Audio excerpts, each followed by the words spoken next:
In this video, I'm going to cover the best way to use a ring light. Now, step 1 is to throw it in the trash. Step 2 is to order a softbox kit. Now, as you can probably tell, I don't like ring lights. They have this weird catch light. The catch light is like the reflection you can see of the key light or the light in someone's eye. So they usually have that like demon-looking circle in the eye.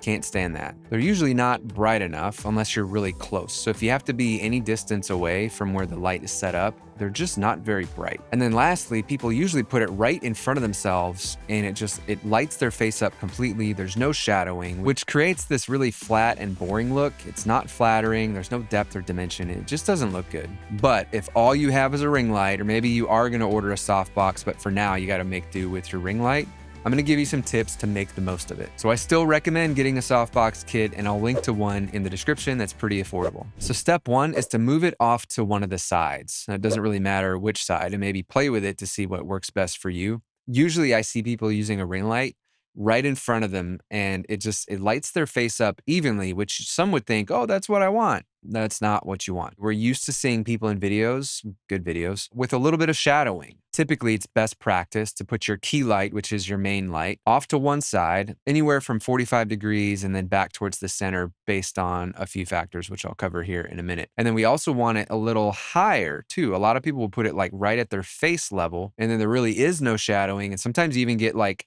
ugly shadowing where it goes like up. Like think about when you're holding a flashlight under your face as a kid telling ghost stories. Like that's not what we want for your videos unless you're telling ghost stories, and then I guess that makes sense. So I want you to start off to the side about 45 degrees, still in front of you, not like on the side, but in front of you, but diagonal. And then just see how it looks. And then slowly you can move it back the other way. So what'll happen is you're going to get some shadowing. So like on my face right now, my key light is off to the side over here, and it's throwing a little bit of shadowing here on the jawline and this side of my face. Now, I do actually have some fill lights because sometimes when the key light is off to the side, it lights one side brighter. Well, not sometimes, all the times. It lights one side a little brighter than the other. And if there's a little too much shadowing based on the look that you want, you need to fill in that side. We call that a fill light. So you could have another light of some sort. That could be a lamp, or you can even use something that's white, like foam core or a poster board or something that's white, and that'll actually reflect a little bit of light from your other light and kind of fill in a little of the shadowing.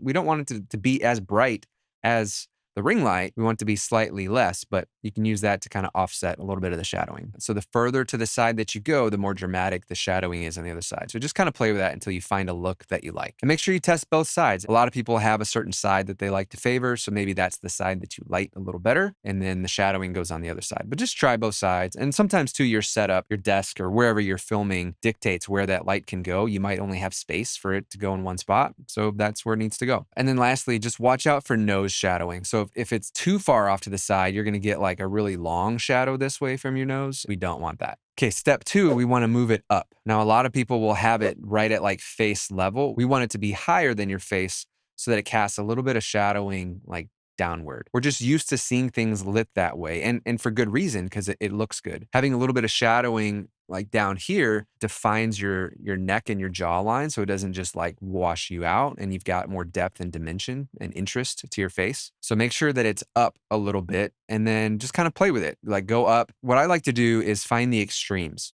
Right? Almost with anything that I do, I'll go too far. Once I find that line where, oh, that was too far, then I'll bring it back. Whether it's to the side or going up, just try it. Go up, go up, go up. And at some point you're going to realize that's too high. You definitely don't want like overhead lighting, just a regular room light that creates a lot of weird, not great looking shadows, and then your face isn't lit very well. So kind of find that sweet spot where it's high enough that it's casting the right kind of shadows that we want to see, but not so much that it just looks weird. And then as you raise it up, just make sure you angle it a little bit so that it's facing toward you, not just like shining over your head. And then my third point here is that sometimes you'll need an extra light. One light is usually just not enough. Usually I use a 3-point lighting strategy where I've got my main key light off to the side. I've got a rim light or hair light back here shining back towards me to kind of outline me and help me pop from the background. And then I have a fill light that fills in a little bit of the shadowing. And then I also like, I guess that's 4 lights. Well, there's 3 of them behind me, but a 4th type of light is background lighting. So you don't have to have all of that stuff, but over time you can accumulate a few more lights here and there, and make your shot look even better. So you could use a lamp. A floor lamp works really well as a rim light. You can just put it back behind you, pointed towards you on the opposite side of your key light, and that'll really help. So when you see like this